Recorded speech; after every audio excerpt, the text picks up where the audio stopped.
इस world map में महाद्वीप, महासागर, अन्य सागर के नाम हम पढ़ने वाले हैं। आपने नाम सुना होगा लैटिट्यूड, लॉन्गिट्यूड, इसका नाम तो आपने सुना ही होगा। हेमिस्फीयर का भी नाम सुना होगा। और आपने बहुत अच्छे से जानते हैं वर्ल्ड मैप में भूमध्य रेखा, कर्क रेखा, मकर रेखा, प्रधान मध्य, ये आपको मालूम ही है। हम आगे आप देखिए कि मैं बताने वाला हूँ वर्ल्ड मैप को, और ऐसा बताऊँगा कि आपके दिमाग में याद हो जाएंगे, आपको कहीं जाने की ज़रूरत ही नहीं है। यह वीडियो बनाने का मकसद ही मेरा यही था, और कोशिश करूँगा कि पीडीएफ का लिंक आपको डिस्क्रिप्शन में दे दूँ। चलिए महाद्वीप के बारे में हम जानते हैं। जैसा कि आप तीर देख पा रहे होंगे, हम तो अपने घर को तो भूल नहीं सकते। इंडिया के बारे में आप देख ही रहे होंगे, जो तीर के माध्यम से मैंने बताया। यहाँ पर आप चारों तरफ से महाद्वीप के बगल में आप देखेंगे, जितने भी महाद्वीप हैं उनके बगल में कुछ तो कुछ ना घेरा तो जरूर हुआ है। तो आप महाद्वीप में जानते हैं कि हमारे विश्व में 7 महाद्वीप हैं। सबसे पहला है एशिया। तो घर का नाम तो कोई भुला नहीं सकता, तो दिमाग में महाद्वीप का नाम सुनते ही क्लिक कर गया एशिया। उसके बाद ऑस्ट्रेलिया, उसके बाद अफ्रीका, और अफ्रीका के बाद जस्ट उसके ऊपर वाला आप भाग देख रहे होंगे जिसमें ब्लू प्रिंट मैंने बता रखा है, यूरोप। उसके जस्ट बगल में फिर देखेंगे नॉर्थ अमेरिका, उसके नीचे पर्पल कलर में साउथ अमेरिका को बताया गया है। और सबसे लास्ट में है अंटार्कटिका, आपको तो मालूम ही होगा।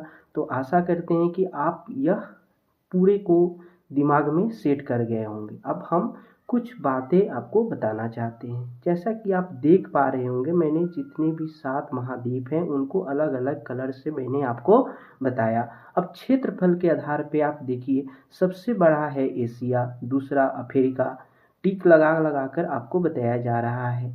South America, Antarctica, Europe, Australia, ये जितने भी मैंने आपको ब्लैक कलर से टिक कर बताया है, ये आपको याद कर लेना है, क्योंकि दिमाग में माइंड मैप के अनुसार आपको सेट रहे। क्षेत्रफल की दृष्टि से देखेंगे, फिर से मैं बता देता हूँ, Asia, Africa, north America, south America, Antarctica, Europe, Australia.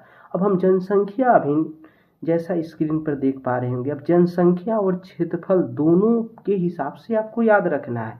क्षेत्रफल तो याद कर लिया, अब जनसंख्या के हिसाब से देखिए, Asia, Africa, Europe, north America, south America, Australia, Antarctica. जैसा कि आप देख पा रहे होंगे कि यह आपको बताया जा रहा है, यह याद करने के व्यू से बताया जा रहा है। मैं बार बार आपको बता रहा हूँ, वर्ल्ड मैप को विजुअलाइजेशन कर कर बनाया गया है। अब आगे आपको कुछ बातें मैं बताने वाला हूँ, आप उसको ध्यान से सुनेंगे। अभी तक आपने क्षेत्रफल और जनसंख्या के आधार पर याद तो कर लिया, लेकिन आप कुछ इसमें देख पा रहे होंगे, Asia, Australia, Africa, Europe, north America, south America. इसके नॉर्थ अमेरिका के जस्ट बगल में मैंने सर्कल कर दिया है, आप ग्रीनलैंड को देख पा रहे होंगे। आप ग्रीनलैंड के बारे में तो जानते ही हैं, ग्रीनलैंड।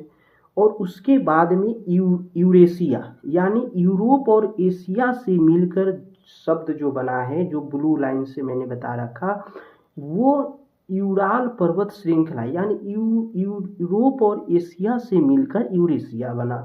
इसको आप दिमाग में सेट कर लिए ना कि यूरेशिया अगर आएगा तो ऐसे 2 महाद्वीप के नाम आएंगे जो यूरोप और एशिया से मिलकर यूरेशिया बना हुआ है। इतना तो क्लियर हो गया, ये यहाँ से कोई डाउट नहीं है। अब देखेंगे कि ऑस्ट्रेलिया के जस्ट नीचे ओसेनिया, ऑस्ट्रेलिया के जस्ट नीचे, यानी वहाँ पर तो घिरा हुआ है।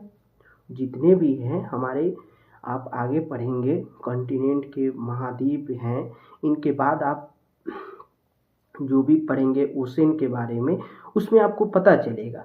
तो ये तो आप जान गए कि ऑस्ट्रेलिया के बाद ओसेनिया हो गया, इतना तो याद हो गया। अब देखिए यहाँ पर मैंने एक वर्ड लिखा महासागर, और महासागर कितने हैं? 5 महासागर हैं। अब कितने स्टूडेंट्स को कन्फ्यूजन होता है कि महासागर और सागर में क्या अंतर है? कन्फ्यूजन तो होगा ही, बात तो सही है, क्योंकि किसी से भी आप पूछिए महासागर और सागर को। तो मैंने इसको एग्जाम्पल के तौर पे समझाया, एक छोटा सा क्यूब है, एक बड़ा क्यूब है। दोनों में अगर हम पानी डालते हैं तो सबसे ज़्यादा पानी किस में, बड़ा वाला में आएगा।